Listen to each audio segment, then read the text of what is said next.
hari ini. Semoga kita semua diberi kesehatan. Sebelumnya, Assalamualaikum warahmatullahi wabarakatuh. Perkenalkan, nama saya Indah Quratul Ayun, NIM T 2018-1193. Di sini saya akan menjelaskan tentang sumber belajar dan pengembangan bahan ajar fikih di madrasah guna untuk memenuhi tugas mata kuliah pembelajaran fikih di madrasah. Oke, seperti biasa sebelum kita memulai pelajaran pada hari ini, agar kita bisa belajar dengan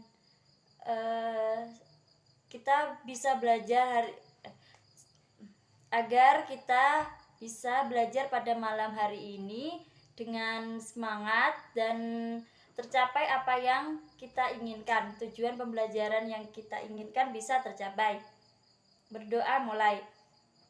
Bismillahirrahmanirrahim. Raditu billahi rabbah wa bil islami dina wa bi Muhammadin nabiyya wa rasulah. Rabbi sidna ilma warzuqna fahma. Amin ya rabbal alamin. Oke, baik, selanjutnya di sini saya akan menjelaskan tentang pengertian sumber belajar. Dalam pengertian sumber belajar ini banyak pendapat atau ungkapan artian para ahli tentang pengertian sumber belajar.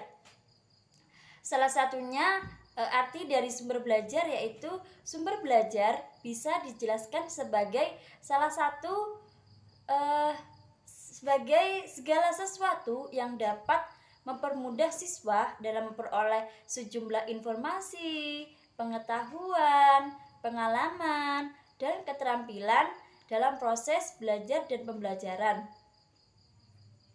Dan sumber belajar ini juga menjadi sumber-sumber yang bisa dimanfaatkan oleh semua manusia, terutama dalam kegiatan proses belajar dan pembelajaran.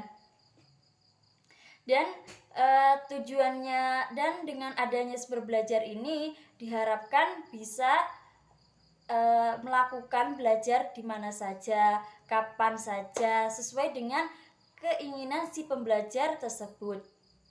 Karena setiap orang memiliki kesempatan untuk belajar dan menggunakan sumber-sumber belajar yang ia inginkan atau ia sukai. Next, selanjutnya di sini ada fungsi sumber-sumber belajar. Di sini ada beberapa fungsi-fungsi dari sumber belajar, yaitu diantaranya fungsi dari sumber belajar ini dapat mempercepat proses belajar dan pembelajaran.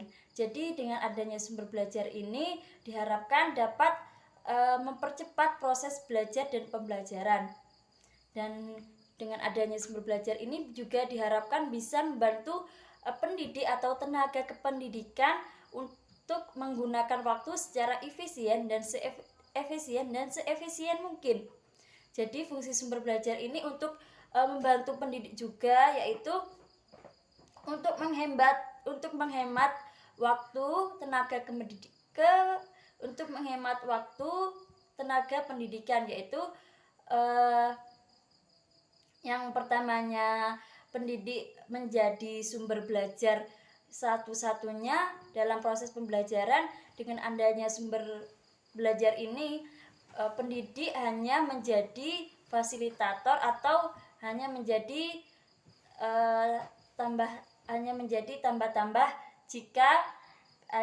pembantu jika peserta didik mengalami kesulitan. Selanjutnya, dengan adanya sumber belajar ini dapat memberikan kesempatan kepada peserta didik untuk berkembang sesuai dengan apa yang diminati atau disukai peserta didik. Jadi dengan adanya sumber belajar ini peserta didik dapat belajar sesuai dengan apa yang ia diminati atau bakat minat yang dimiliki oleh peserta didik. Oke, selanjutnya fungsi sumber belajar yaitu dapat mengurangi beban para pendidik dalam rangka menyajikan materi yang akan diajarkan terhadap peserta didik. Jadi fungsi sumber belajar ini dapat mengurangi beban guru, yaitu salah satunya dalam menyajikan materi. Jadi sebelum proses belajar dan pembelajaran berlangsung, peserta didik diminta untuk mempelajari materi yang akan disampaikan. Contohnya, pada hari Senin, kelas 5 SD Kertonegoro Jenggawa akan mempelajari bab tentang tata cara wudhu. Jadi sebelum hari Senin, peserta didik diminta untuk belajar materi tentang tata cara berwudhu terlebih dahulu, agar pada saat proses belajar dan pembelajaran berlangsung, peserta didik sudah mempunyai pengetahuan sebelum guru menjelaskan materi tersebut. Oke, selanjutnya ada manfaat dan tujuan sumber belajar. Di sini ada beberapa manfaat dan tujuan sumber belajar, yaitu yang pertama, dapat menyajikan macam-macam sumber belajar yang mungkin tidak bisa dikunjungi atau dilihat secara langsung. Contohnya Candi Borobudur.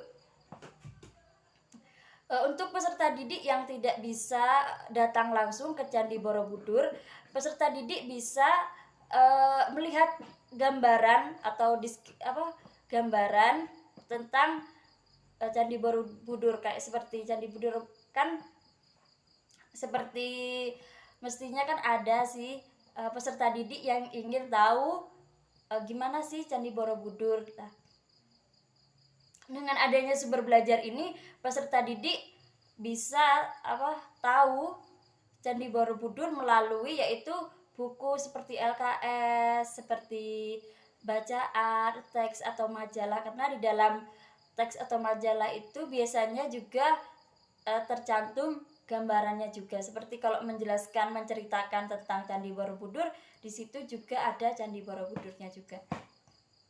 Jadi dengan adanya sumber belajar ini, peserta didik bisa mengetahui apa yang tidak bisa dikunjungi, seperti Candi Borobudur, Ka'bah atau Mekah atau yang lainnya.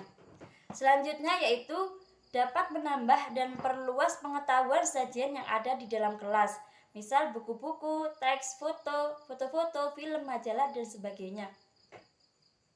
Yang selanjutnya yaitu dapat memberi informasi yang akurat, misal buku-buku, bacaan, ensiklopedia, majalah, dan lain-lainnya.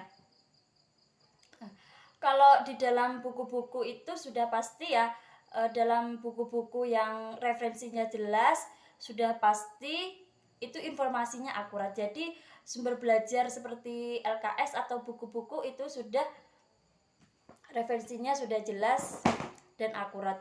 Selanjutnya yaitu dapat membantu memecahkan masalah pendidik baik dalam lingkup mikro maupun makro. Contohnya dalam lingkup makro yaitu sistem pembelajaran jarak jauh melalui modul, dan contohnya secara mikro yaitu pengaturan ruang lingkup yang menarik, simulasi, penggunaan film, dan UHP. Dan yang terakhir yaitu manfaat dan tujuan sumber belajar ini dapat memberi motivasi yang positif. Baik, selanjutnya saya akan menjelaskan tentang pengertian bahan ajar. Apa itu bahan ajar? Bahan ajar adalah sebuah perangkat. Bahan ajar adalah sebuah perangkat pembelajaran seperti materi, substansi pembelajaran yang disusun secara sistematis dan juga dapat menampilkan secara utuh dari kompetensi yang akan dikuasai siswa dalam kegiatan pembelajaran. Jadi bahan ajar ini seperti materi atau bahan-bahan yang akan disampaikan saat proses belajar dan pembelajaran berlangsung. Bahan ajar juga bisa diartikan segala bentuk bahan yang digunakan untuk membantu guru dalam melaksanakan kegiatan belajar mengajar, baik informasi, alat maupun teks. Jadi bahan ajar itu seperti materi, alat, teks, majalah, dan lain-lainnya yang bisa digunakan dalam proses belajar dan pembelajaran berlangsung. Selanjutnya yaitu fungsi bahan ajar. Di sini ada beberapa fungsi bahan ajar, yaitu diantaranya satu, dengan adanya bahan ajar ini bisa menghemat waktu guru dalam mengajar. Dan fungsi bahan ajar ini bisa mengubah peran seorang guru menjadi fasilitator. Seperti yang saya jelaskan tadi, dengan adanya bahan ajar, guru hanya menjadi fasilitator, bukan menjadi satu-satunya sumber belajar. Selanjutnya yaitu fungsi bahan ajar menjadikan peserta didik dapat belajar tanpa harus ada guru atau fasilitator lainnya. Peserta didik juga diberi kebebasan untuk memilih waktu belajar yang paling efektif dan efisien menurut mereka sendiri. Jadi fungsinya bahan ajar di sini yaitu dengan adanya bahan ajar ini bisa mengubah peran guru yang biasanya menjadi satu-satunya pusat informasi. Di sini dengan adanya bahan ajar, guru hanya menjadi fasilitator. Dan dengan adanya bahan ajar ini, peserta didik bisa belajar tanpa harus ada guru maupun teman yang lainnya. Karena peserta didik bisa mempelajari materi terlebih dahulu. Selanjutnya yaitu dasar perlunya pengembangan bahan ajar. Oke, selanjutnya yaitu dasar perlunya pengembangan bahan ajar. Di sini banyak dasar-dasar kenapa pengembangan bahan ajar itu penting. Salah satunya diantaranya yaitu peran bahan ajar sangatlah penting bagi guru maupun peserta didik dalam suatu proses belajar dan pembelajaran. Dan jika tidak ada bahan ajar ini, maka guru dan peserta didik akan merasa kesulitan dalam membuat pembelajaran yang efektif. Begitu pula dengan peserta didik juga merasa kesulitan dalam pembelajaran jika tidak ada bahan ajar.